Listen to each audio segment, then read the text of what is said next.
Hello everybody, welcome back to Cure for the Common Game. Today, in deck number 520, we are going to talk about Naru Meha, the Master Wizard. I'm not sure if you can notice this or not, but I have kind of tweaked the sound and the focus a little bit, so hopefully it'll do better. This one, I had recorded several videos up through, 519, and we're going to see how it goes. But first of all, I want to thank everybody for watching. Thank y'all so much. We are incredibly close to 4,000 subscribers. And my numbers on my end tell me that like 58% of y'all are not subscribed. So go ahead down there, subscribe. And anyway, let's talk about Naru Meha. Now, for 4 mana, we get a 3/3 Flash Wizard. When Naru enters the battlefield, copy target instant or sorcery spell you control. You may choose new targets for the copy. Other wizards get 1/1.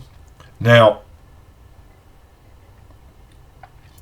this middle ability here, the ETB, is just, yes, it is possible to build around with enough cards to bounce her back to your hand, and enough, I guess, what would the proper targets be? Extra turn spells? I don't know.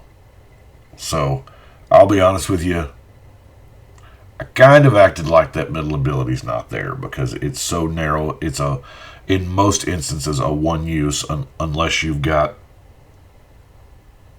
I don't know. So I went Tribal Wizards, which is not bad. But let's look at some of these here wizards, shall we? First and foremost are the Great Lady of Scrolls, Azami.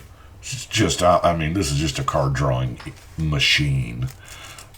And I've always thought just wonderful, wonderful art. Tap a wizard to draw a card, so, excuse me. From the moment she gets out there, but she is 5. There's a good chance she's, well, no, there's one more wizard that's a little more than her, the archetype of imagination. You know, it is a wizard, and kind of makes all your wizards into flying Harry Potter wizards, so that's cool. And nobody else has flying, and can't gain or have or think about flying. That's cool. So, Sunnybrook Bannerhead is going to make our wizards cheaper. Sower of Temptation is going to steal things that aren't ours as I knock it out of the way. Oh, here's an expensive one. Galecaster Colossus. I didn't realize this was a wizard. Return target non-land permanent you don't control to its owner's hand. So you can bounce everything they've got, all their non-land stuff. That's pretty sweet. So let's roll through some of these, shall we? The Sigil Tracer. Something is wrong with my throat this morning. Jalira, Master Polymorphist. Merchant of Scrolls, it's a good card draw when it comes in, and if we can bounce it, that's awesome too. Information Dealer. Hold on, I'm not a big fan of this light right now, so I've kind of gone back to the old school here. I am right beside the computer, so that way I can focus on it when need be. Or actually, it's my default. It's what I'm looking at. Because I'm an old guy, I like the big image.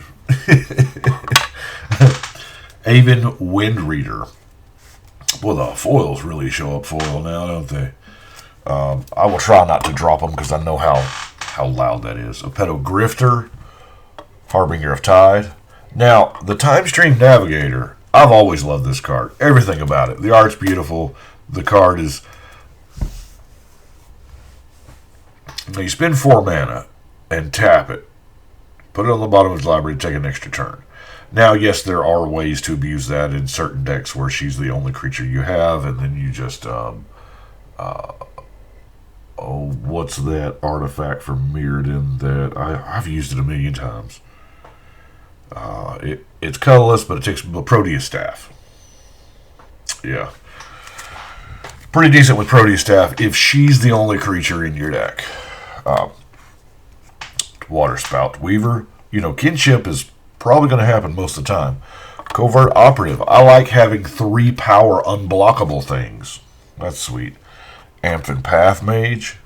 Also tinkers with blocking. Inspired Sprite. Nameless One. Because, if we're going to be flying and unblockable, it might as well be huge too, right?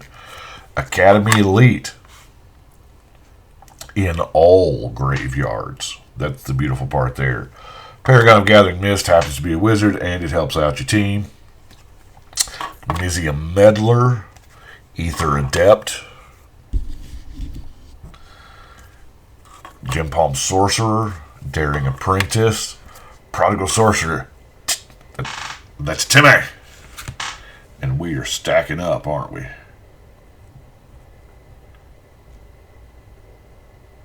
Man, that looks so crisp right there. I think maybe I found the way. Void Mage Apprentice. Not that I didn't have the way before. I did. I just changed it, and now I'm back. I changed it. Riptide Biologist. Tidebender Mage. Azure Mage. Mana Cola draw card. I don't know that we're going to need that, but, Voldalkin Ether Mage. Naban. Seagate Oracle. Sage of Fables. Cephalid Constable, Exclusion Maze. Those are our wizards. And yes, Laboratory Maniac would be good. Is he a wizard even? He might be a wizard. He might not be. I want to say he's a wizard. Laboratory Maniac sounds like a wizard. That would be perfect. As much card draw that exists in just inherently wizards, it would be, another alt win. I've got a little bit of ramp, if it were. I hate to call it ramp since most of our deck's so cheap. The Heraldic Banner is going to help the team. Seer's Lantern gives a little bit of scry action, and Hedron Crawler is just a 2-drop. Now, Hall of Triumph, just making them bigger yet again. The same for Sunken City, so it appears that we're going to... Our...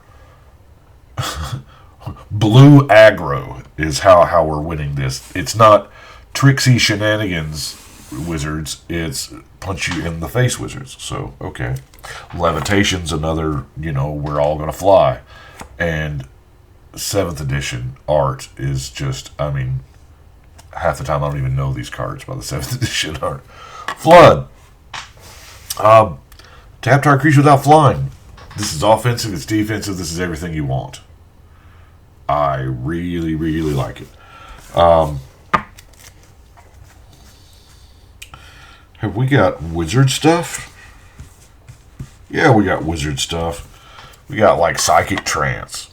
Until end of turn, wizards you control gain tap to counterspell. That's pretty good. Now, of course, it doesn't do anything to copy it, but if we could sure get that back.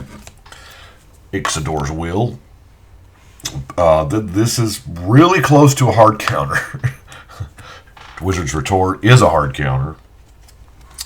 Sage's Dowsing. If you control the wizard, draw a card. Distant Melody. We're going to have a bunch of wizards. Flow of Ideas, going to have a bunch of islands. Giga Drowse. While not tribal, this is a great card. And I love it.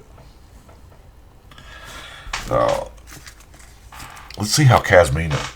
Man, I love that art. Spells your opponent's cast that target one of your creatures or walkers. Costs 2 more. And she creates wizard tokens. So, all of this is, what are we going to call this? Interaction, I guess, is the appropriate way. Frogify. Mystical Dispute. Oh, it's another counter. Run away together. Because we play in a multiplayer format, and this card is amazing in Run Away Together. It's just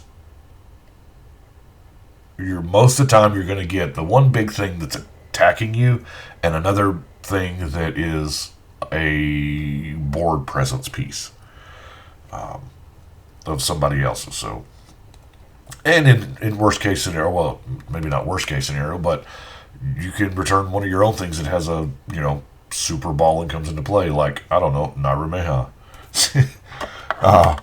Drowned in Shapelessness. It's just another boomerang. Power Sink, Unsubstantiate, Negate.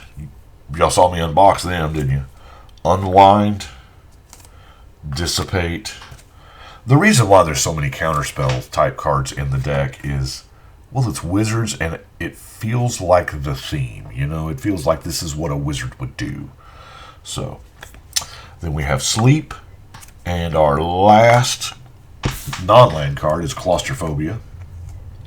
Of course, we've got that sweet, sweet Mystic Sanctuary, because you know what? Why not? In mono blue, there's no reason to not to. And you guessed it, a Rogue's Passage. So that is Naru Meha. As I said, we're back across the room, but right beside the computer. And you know what that means. Trusty Enterprise D mouse pad. Well, I say mouse pad. It's actually a playmat. Oh, almost forgot because we need the city's blessing in there. It's a playmat for a deck building game, but it's the size of a really large playmat. So we're gonna do this because I do like the putting it on the wall when I'm done, because that's really neat. So we got a pretty good walk now. 520. We got a whole row done now. So that camera angle does look kind of... Here, let's see if we can't... Would it look better if it was like over here? That glare right there is, I don't know. We'll work on it. I can deal with a little bit of glare for a minute or two. So tell me what you think. Is the audio better? Was the focus better? Did I miss anything in there? But thank you. Thank you very much for watching. And stake number 520. We got a bunch. Got mono whites next. So we are rolling right along in Theros previews. So I'm going to try to get through most of January. I'm going to see how long I can keep this deck a day thing up. So maybe I can get it. The goal is to try to get it through to where I've got all of January done, and I can get into... That'll give me time to build decks with the new cards, because there's a bunch of them. But until then, it is time to shuffle and cut.